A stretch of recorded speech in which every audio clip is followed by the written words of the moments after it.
Hi, ഞാൻ ബിന്ദു. എൻ്റെ YouTube channel chilli ജാസ്മിനിലേക്ക് എല്ലാവർക്കും സ്വാഗതം. ഇത് നമ്മുടെ ഒരു ഡ്രാഗൺ ചെടിയാണേ. തുടർച്ചയായിട്ടുള്ള കൂടിയ മഴയെന്ന് പറഞ്ഞാൽ ഇപ്പം നടക്കുന്ന, ശരിക്കും പറഞ്ഞാൽ നമ്മുടെ സാധാരണ കാലത്തെ മഴയൊന്നുമല്ല, മേഘവിസ്ഫോടനമാണ് നടക്കുന്നത്.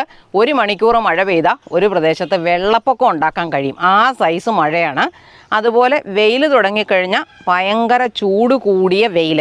ഈ ചൂട് കൂടിയ വെയിൽ ഏറെ നേരം ഒരേപോലെ ഈ ഡ്രാഗൺ ചെടിയിൽ വീഴുന്നതും, അതുപോലെ തുടർച്ചയായ മഴ കിട്ടുന്നതും, അതുപോലെ ഫംഗസുകളും, ഇവരെല്ലാവരും കൂടെ ഈ ചെടിയെ നല്ലവണ്ണം ആക്രമിച്ച് നശിപ്പിച്ച് വെച്ചിരിക്കുവാണ്. അപ്പം നമുക്കിവരെ ഒന്ന് രക്ഷപ്പെടുത്തി എടുക്കണം. അപ്പം നമ്മളതിനാദ്യം ചെയ്യുന്നതെന്ന് പറഞ്ഞാൽ, ഇതിൻ്റെ കണ്ടോ, ഇതേപോലെയൊക്കെയുള്ള രോഗം പിടിച്ചാറ്റം ഇപ്പോഴത്തെ ഒരു സമയത്തുണ്ടല്ലോ, മഴ പെയ്യുന്ന ഒരു സമയമാണ്. അപ്പം മഴക്കാലത്ത് നമ്മൾ ഈ ചെടിയുടെ ശരിയായ ഭാഗങ്ങൾക്കൊന്നും മുറിവ് പറ്റാതെ നോക്കിക്കോണം. അല്ലെങ്കിൽ ഫംഗസ് ആ ഭാഗത്തും കൂടി ബാധിക്കാനുള്ള, കൂടുതൽ ഭാഗത്തേക്ക് പടരാനുള്ള ഒരു സാധ്യതയുണ്ടാകും. അപ്പോൾ ഈ ഉണങ്ങി നിൽക്കുന്ന ഭാഗം കണ്ടോ, ഇതുപോലത്തെ ഭാഗത്തിനെയൊക്കെ നമുക്ക് മുറിച്ചു മാറ്റാം. അങ്ങനെ രോഗം പിടിച്ച ഭാഗങ്ങളെയൊക്കെ നമുക്ക് ഇതിൽ നിന്ന് മുറിച്ചു മാറ്റണം. അപ്പോൾ നമുക്ക് നോക്കാം. ഇത് കണ്ടോ, ഒരു വികൃതമായി വളരുന്നൊരു കമ്പ് കണ്ടോ. ഇതൊക്കെ സാധാരണ ശരിക്കും പറഞ്ഞു കഴിഞ്ഞാൽ സൂക്ഷ്മമൂലകങ്ങളുടെ കുറവ് കൊണ്ടാണ് ഇങ്ങനെ സംഭവിക്കുന്നത്. അപ്പോൾ നമുക്ക് അതൊന്ന് വെട്ടിക്കളയാം. അതുപോലെ ഈ ഉണങ്ങിയ ഭാഗം കണ്ടോ, ഇങ്ങനെയൊക്കെ വരുന്ന ഭാഗത്തിനെയൊക്കെ നമുക്കങ്ങ് മുറിച്ചു മാറ്റണം. കണ്ടോ, ഇപ്പോൾ ശകലം അതിനകത്തൊരു പച്ചപ്പ് പോയിട്ടുണ്ട്. പിന്നെ ബാക്കി ഭാഗത്ത് ഇതുപോലെ വന്നിരിക്കുന്ന ഈ ഉണങ്ങിയ ഭാഗങ്ങളെയൊക്കെ കണ്ടോ, നമുക്ക് കൈ കൊണ്ടോ അല്ലെങ്കിൽ എന്തെങ്കിലും ഒരു കത്തിയുടെ അറ്റം കൊണ്ടോ ഒക്കെ മുറിപ്പാട് വരാത്ത വിധത്തിൽ നമ്മളതിനെ വൃത്തിയാക്കി എടുക്കണം. പിന്നെ ചില തണ്ടുകളൊക്കെ അതിൻ്റെ അറ്റത്തു നിന്നൊക്കെ ഉണങ്ങി തുടങ്ങുന്നുണ്ട്. അപ്പോൾ അങ്ങനെയുള്ളത് ഈ നിൽക്കുന്ന ഭാഗം കണ്ടോ, ഇതൊക്കെ രോഗം ബാധിച്ച് പോയ ഭാഗങ്ങളാണ്. അപ്പോൾ ഇതിനെയൊക്കെ നമ്മൾ ഇതുപോലെ ഒന്ന് നല്ലോണം തുടച്ച് വൃത്തിയാക്കണം. കണ്ടോ, ഇതുപോലുള്ള ഭാഗങ്ങളൊക്കെ അങ്ങ് ചീകിക്കളയണം. ഇതൊക്കെയാണെങ്കിൽ അഴുകി തുടങ്ങിയ ഭാഗമായിരുന്നു. അതുപോലെ ഇത് കണ്ടോ, ഇങ്ങനെയുള്ള ഭാഗങ്ങളെല്ലാം ഞാനൊന്ന് വൃത്തിയാക്കിയതിന് ശേഷം കാണിക്കാവേ. കട്ടിയുള്ള ഭാഗത്തിനെയൊക്കെ മുറിക്കണമെങ്കിൽ ഇതേപോലത്തെ കത്രികകളൊക്കെ വേണം. ഒരു അറ്റമൊന്ന് മുട്ടിയാണ്ടല്ലോ, ഭയങ്കര മുള്ളാണ് ഇതിനുള്ളത്. ശകലം ഭാഗമെന്ന് പറഞ്ഞാലും. അതുപോലെ നമുക്ക് ഇതിനകത്തെ അഴുകിയതും ഉണങ്ങിയതും ഒക്കെ ശരിക്കും പറഞ്ഞാൽ ഇങ്ങനെ സംഭവിച്ചത് എന്നാണെന്നറിയോ, ഡ്രാഗണിന് ഇങ്ങനെയൊക്കെ ചെറിയ ചെറിയ രോഗങ്ങളൊക്കെ വരികയും തന്നെത്താനെ പരിഹരിക്കുകയും ചെയ്യും. പക്ഷേ ഈ തുടർച്ചയായ മഴ നിൽക്കുന്ന അവസരത്തിൽ, അതുപോലെ തുടർച്ചയായ ചൂടും, ശരിക്കും പറഞ്ഞാൽ ഇത് മരുഭൂമിയിലൊക്കെ വളരുന്ന ചെടിയാണെന്ന് പറഞ്ഞാൽ പോലും ഇത്തരത്തിലുള്ള വെയിൽ അവർക്ക് താങ്ങാനായിട്ട്, യാതൊരു താങ്ങും തണലും ഇല്ലാത്ത വെയിലല്ലേ നമ്മുടെ ടെറസിലൊക്കെ കിട്ടുന്നത്, അത് താങ്ങാൻ പറ്റാതെ വന്നിട്ടാണ് ഇതിന് അവിടെ ഇവിടെയൊക്കെ ഇത് കണ്ടോ, ഇതുപോലെയൊക്കെ ഇങ്ങനെ സ്കിൻ അതിൻ്റെ മഞ്ഞച്ച് പോവും. അത് അവിടെ അങ്ങ് അഴുകി വിട്ടു പോവും. പക്ഷേ അവർ തന്നെത്താനെ, നമുക്കിപ്പോൾ ഒരു ചെറിയ സാധാരണ പനിയൊക്കെ വന്നു കഴിഞ്ഞാൽ തന്നെത്താനെ പരിഹരിക്കപ്പെടുമല്ലോ. അപ്പോൾ അതേപോലെയൊക്കെ ചെയ്യുന്നവരാണ് ഇവരും. എന്നിട്ടും പറ്റാഞ്ഞിട്ടാണ് ഇത്തരത്തിലുള്ള രോഗങ്ങൾ ഇവിടെ നിലനിൽക്കുന്നത്. കണ്ടോ, അപ്പോൾ ഇങ്ങനെയൊക്കെ ചെയ്തതിന് ശേഷം ഞാനിവിടെ ചെയ്യുന്നത് എന്നാണെന്നറിയോ, അപ്പോൾ ഈ ചെടിയെ ഈ കമ്പിൻ്റെ ഇവിടേക്ക് ഞാൻ അവനെ നിർത്തിയേക്കാമെന്ന് വിചാരിച്ചപ്പം മുന്നോട്ട് പോകുന്ന ഭാഗത്തും പ്രശ്നങ്ങളുണ്ടാകുന്നുണ്ട്. കാണിക്കാവേ. ഉണ്ടോ, ഇതുപോലെ വന്നിട്ട് മുകളിൽ ഉണങ്ങി പോവുക. എന്നാൽ പിന്നെ ഈ കമ്പങ്ങ് കളഞ്ഞേക്കാമല്ലോ എന്ന് വിചാരിച്ചിട്ടാണ് അതിനെ ഞാൻ മുറിച്ചെടുത്തത്. അപ്പോൾ ഇതേപോലെ കുറച്ച് ഭാഗം വൃത്തിയാക്കാനുള്ളതൊക്കെ ഞാൻ ചെയ്തിട്ടുണ്ട്. ഇനി നമ്മൾ ചെയ്യുന്ന പണി എന്ന് പറഞ്ഞാൽ, ഈ രോഗം ഭേദപ്പെടുത്താനായിട്ട് ചെയ്യുന്നത് ഇത് സാഫാണേ. അപ്പോൾ ആ സാഫിൻ്റെ കുറച്ച് ഞാനൊരു പാത്രത്തിലോട്ട് എടുത്തിട്ട്, ഇതിനകത്ത് ഒരു പാത്രം, ഏതാണോ ഒരു പാത്രം, അതിനകത്തേക്ക് നമുക്കൊരു കുറച്ച് സാഫ് എടുക്കാവേ. എന്നിട്ട് ഞാനൊരു കുറച്ച് വെള്ളം ഒഴിച്ചിട്ട് അതിനെ ഒരു പേസ്റ്റ് പോലെ ആക്കുവാണേ. കണ്ടോ, എന്നിട്ട് നമ്മളിപ്പം ചിലയിടത്തൊക്കെ ക്ലീൻ ചെയ്ത അവസരത്തിൽ അതിന് ചെറിയ മുറിപ്പാട് പോലെ വന്നിട്ടുണ്ട്. ഇത് കണ്ടോ, ഇതുപോലെ വരുന്ന, ഇപ്പം നമ്മൾ ക്ലീൻ ചെയ്ത അവസരത്തിൽ മുറിപ്പാട് പോലെ വരുന്ന ഭാഗങ്ങളുണ്ട്. അപ്പോൾ ആ ഭാഗത്തൂടെ ഇതിൻ്റെ ബാക്കിയുള്ള ഭാഗങ്ങളിലേക്ക് കേട് വ്യാപിക്കാതിരിക്കാനായിട്ട് ഇതുപോലെ നമുക്ക് ഈ സാഫിനെ ഒരു പേസ്റ്റ് പോലെ ആക്കിയിട്ട് തേച്ച് കൊടുക്കണം. അല്ലാതെ കൈ കൊണ്ടും തുണി കൊണ്ടും ഒന്നും നമുക്കിതേ തേച്ച് പിടിപ്പിക്കാൻ പറ്റത്തില്ല കേട്ടോ. കാരണം ഇതിന് ഭയങ്കര മുള്ളാണ്. എവിടെയെങ്കിലും നമ്മുടെ കൈ ഒന്ന് മാറി മുട്ടിക്കഴിഞ്ഞാൽ ഭയങ്കര മുറിവുണ്ടാവും. അതുപോലെ വേറൊരു കാര്യമുണ്ട്, ഈ ഇല കണ്ടോ, ഇതിലൊക്കെ ചെറിയ ചെറിയ മഞ്ഞ കുത്തുകുത്ത് വരുന്നുണ്ട് കേട്ടോ. അപ്പോൾ അങ്ങനെയുള്ള ഭാഗങ്ങളിലേക്ക് നമുക്ക് ഇതുപോലത്തെ തേച്ച് കൊടുക്കാം. കണ്ടോ, അപ്പോൾ ഇത് നമുക്ക് ഒന്നും നോക്കാതെ തേച്ച് കൊടുക്കാനായിട്ട് സാധിക്കും. ബ്രഷ് ആണെങ്കിൽ, അല്ലെങ്കിൽ നമ്മൾ ഇടവും വലവും മുമ്പിലും മുറയിലും എല്ലാം നോക്കിയാലേ ഉള്ളൂ, അല്ലെങ്കിൽ മുള്ളുകൊണ്ട് നമ്മുടെ കുത്തി കീറി കളയും. അതുപോലത്തെ മുള്ളാണ് ഈ ഡ്രാഗണിനുള്ള. കാര്യം പറഞ്ഞാൽ പഴമൊക്കെ നല്ല മധുരമുള്ളതും നല്ല ടേസ്റ്റ് ഉള്ളതും നല്ല കളറുള്ളതും ഒക്കെ തന്നെയാണ്.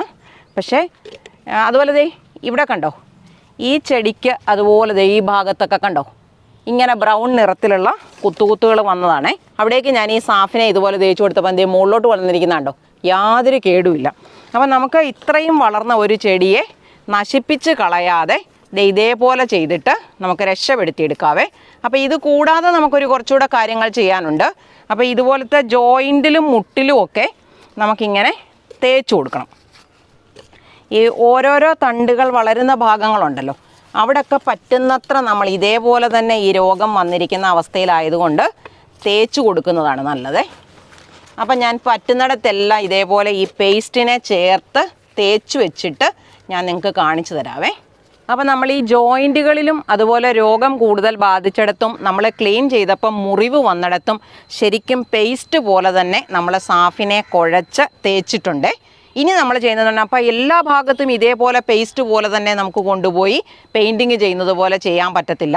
അപ്പോൾ അങ്ങനെയുള്ള ഭാഗത്തിലേക്ക് നമ്മൾ ചെയ്യുന്നതെന്ന് പറഞ്ഞാൽ ഒരു 2 ഗ്രാം സാഫ് എടുത്ത്, ഇതൊരു ഏകദേശം 2 ഗ്രാം സാഫാണേ, അത് നമ്മളൊരു 1 ലിറ്റർ വെള്ളത്തിനകത്ത് കലക്കും. നല്ലോണം വെള്ളവുമായിട്ട് അലിഞ്ഞു ചേരുന്ന ഒന്നാണ് സാഫ്. അപ്പോൾ കുറച്ച് വെള്ളം ഒഴിച്ചു, നല്ലതുപോലെ ഇളക്കിയതിന് ശേഷം 1 ലിറ്റർ വെള്ളം ഞാൻ ഒഴിക്കുവാണേ. എന്നിട്ട് നമ്മുടെ ഈ പാത്രത്തിലേക്ക് എന്ന് പറഞ്ഞാൽ നമ്മൾ ചെയ്യുമ്പോൾ ഒട്ടും കരട് വീഴാത്ത രീതിയിൽ ചെയ്യണം. അപ്പം ഞാനിതിനെ ഒന്ന് അരിച്ച് ഇതിനകത്തേക്ക് ഒഴിച്ചു കൊടുക്കുവാണേ. അപ്പം ഇതേപോലെ കണ്ടോ കുറേ കരട് കിടക്കുന്നുണ്ട്. ഇത് നമുക്ക് ഇറങ്ങിപ്പോയി കഴിഞ്ഞാൽ നമ്മുടെ പമ്പിന് കേടുവരുത്തും.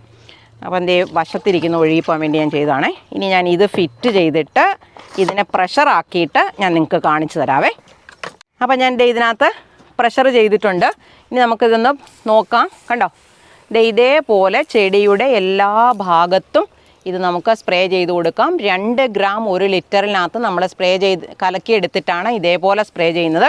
ഇങ്ങനെയാകുമ്പം ചെടിയുടെ എല്ലാ ഭാഗങ്ങളിലേക്കും തന്നെ നല്ലവണ്ണം നമ്മൾ ഈ ചെയ്യുന്ന സാഫ് വീഴും. കണ്ടോ, ഈ ചെയ്യുന്നതെന്ന് പറഞ്ഞാണ്ടല്ലോ, ഇപ്പോൾ ഇതേപോലെ രോഗമൊക്കെ പിടിച്ചിരിക്കുന്ന ചെടിയാണെങ്കിൽ നമ്മളൊരു 3 ദിവസം കൂടുമ്പം നല്ല പോലെ ചെടി കുളിപ്പിക്കത്തക്ക രീതിയിൽ നമ്മൾ സ്പ്രേ ചെയ്ത് കൊടുക്കണം.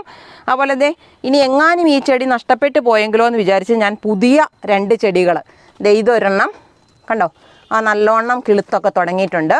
അപ്പോൾ ഇത് കൂടാതെ ഇവിടെ ഒരെണ്ണം കണ്ടോ, ഇവിടെ ഒരെണ്ണം കൂടെ ഞാൻ നട്ടുപിടിപ്പിച്ചിട്ടുണ്ട്. അപ്പോൾ നല്ലതുപോലെ കിളുത്ത് തുടങ്ങിയിട്ടുണ്ട്. അപ്പോൾ ഇതിനെ കൂടെ നമുക്ക് ഇതുപോലെ സ്പ്രേ ചെയ്ത് കൊടുക്കണം. കണ്ടോ, ഇനി ഈ രോഗം വരാതിരിക്കാനും വന്നിട്ടുണ്ടെങ്കിൽ ഭേദമാകാനും അതുപോലെ മറ്റ് ചെടികളിലേക്ക് പടർന്നു പിടിക്കാതിരിക്കാനും ഒക്കെ ആയിട്ട് നമുക്കിതുപോലെ സ്പ്രേ ചെയ്ത് കൊടുക്കാം.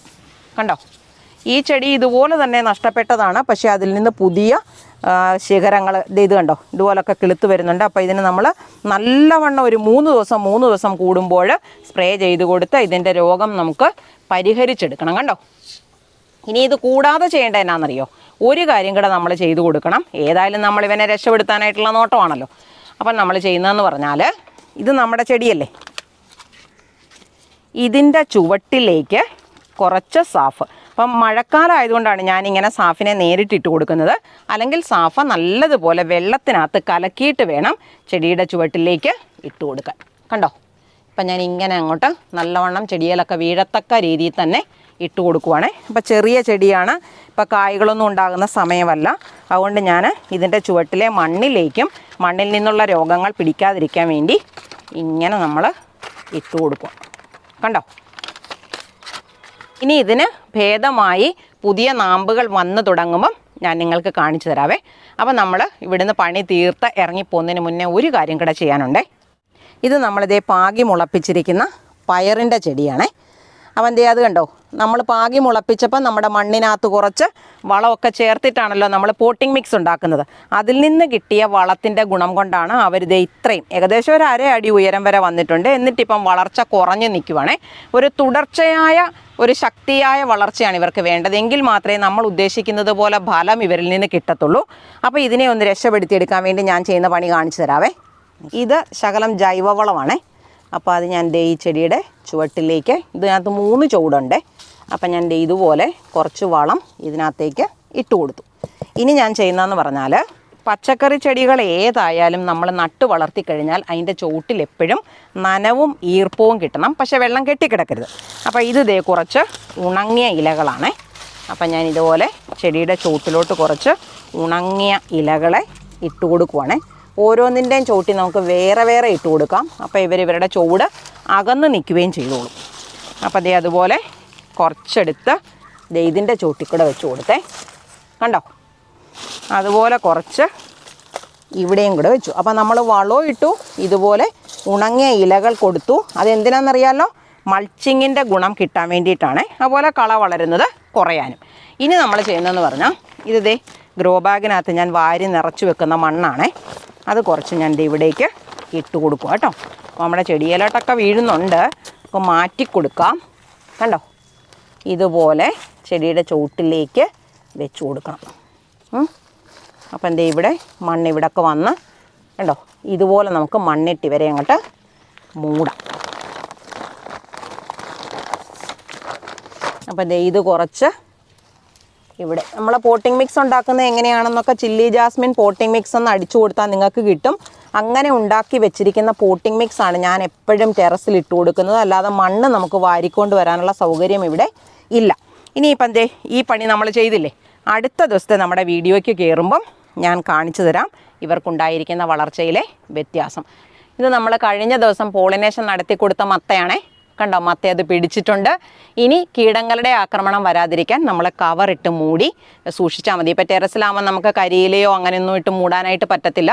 അപ്പോൾ കവറിട്ട് മൂടിയിട്ട് വേണം രക്ഷപ്പെടുത്താനായിട്ട്. അപ്പോൾ ഞാനത് അടുത്ത ദിവസം കവറിട്ട് വെച്ചതിന് ശേഷം നിങ്ങളെ കാണിക്കാം. എൻ്റെ വീഡിയോ ഇഷ്ടമാകുവാണെങ്കിൽ എനിക്കൊരു ലൈക്ക് തരാനും സബ്സ്ക്രൈബ് ചെയ്യാത്തവരാരെങ്കിലും ഉണ്ടെങ്കിൽ സബ്സ്ക്രൈബ് ചെയ്യാനും മറന്നു പോകല്ലേ.